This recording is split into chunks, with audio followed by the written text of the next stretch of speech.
আমরা যখন তথ্য প্রকাশ করি সরকার না, শুধু একটা সময় আমাদেরকে উচ্চ আদালতের কাছে জবাবদিহি করতে হয়েছিল। আমরা যখন বিচারিক সেবা যেবার 2010 সালের জরিপে যে চরিত্র নিয়ে আলোচনা হচ্ছে 2009-এর যেটা প্রকাশিত হয়েছিল 2010-এ, তখন উচ্চ আদালতে একটা তৎকালীন প্রধান বিচারপতি কর্তৃক একটা বিশেষ কমিটি করা হয়েছিল উচ্চ আদালতের। তারা আমাদেরকে জেরা করেছিলেন আমরা কেন কে কত টাকা ঘুষ আদায় করেছে সেটা কোনো বলি না।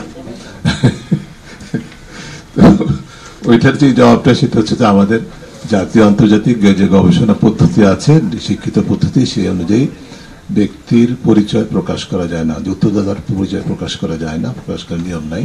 আর তাছাড়া এটি আমাদের কাজ না, গবেষণা জরিপের কাজ এটি নয়, এটা তদন্তকারী সংস্থার কাজ, বিচারকের কাজ, পুলিশের কাজ।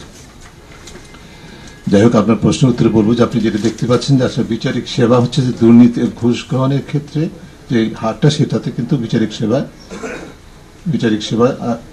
প্রধান মানে হার টাকার অঙ্ক কিন্তু হার মানে হারে কিন্তু কি বলে আইন প্রক্রিয়া সংস্থাই বিচারিক সেবাতে উপরে আছে। হারটা কম কেন বেশি সেটা বোধহয় এটুকু এইভাবে বিশ্লেষণ করা যায়। তার কারণ হচ্ছে যে একটা বিচারিক সেবা পেতে গেলে একটা মামলার ক্ষেত্রে একজন গ্রহীতাকে কিন্তু একাধিকবার আসতে হয়, বিচারিক সেবা প্রদানকারীর কাছে আসতে হয়, যেটি আইন প্রক্রিয়া সংস্থার ক্ষেত্রে তুলনামূলকভাবে বেশি, সেটি একটা হতে পারে। তারপরে বিচারিক সেবাটা হচ্ছে চূড়ান্ত, কাজে সেখানে হয়তো বা আরো লেনদেনটা বেশি, এবং এটা সেখানে এক ধরনের কি বলে যে শুধুমাত্র যিনি সংগ্রহকারী তিনি সরাসরি সংগ্রহ করতে পারেন, কিন্তু এর মধ্যে আবার অন্য অংশীজন থাকে, সেটা একটা কারণ হতে পারে। এগুলো আমি মানে সম্পূর্ণ বিজ্ঞান ভিত্তিক বলছি না, আমি ধারণা ভিত্তিক বলছি।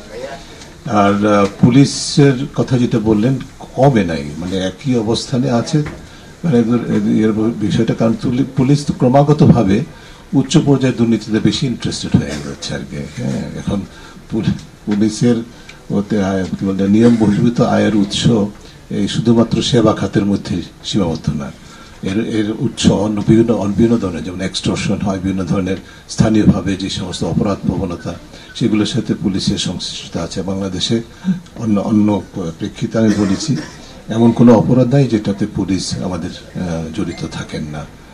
মানে এখন হয়তো পরিস্থিতি আস্তে আস্তে পরিবর্তন হতে পারে, এটা আমরা আশা করতে পারি, কিন্তু দীর্ঘমেয়াদে কিন্তু সেটা দেখা গেছে, যার ফলে সরাসরি ঘুষ লেনদেনের বিষয়টি এখনো উচ্চ পর্যায়ে যেগুলো আছে সর্বোচ্চ শ্রেণীভুক্ত, তার মধ্যে আইন প্রক্রিয়া সংস্থা, পুলিশ না শুধু আইন প্রক্রিয়া সংস্থা, আরো কয়েকটি বিভাগ আছে, তারা জড়িত। তবে পাসপোর্টের সেবাটা সবচেয়ে বেশি, এটা সেবার ক্ষেত্রে দুর্নীতির প্রবণতাটা সবচেয়ে বেশি।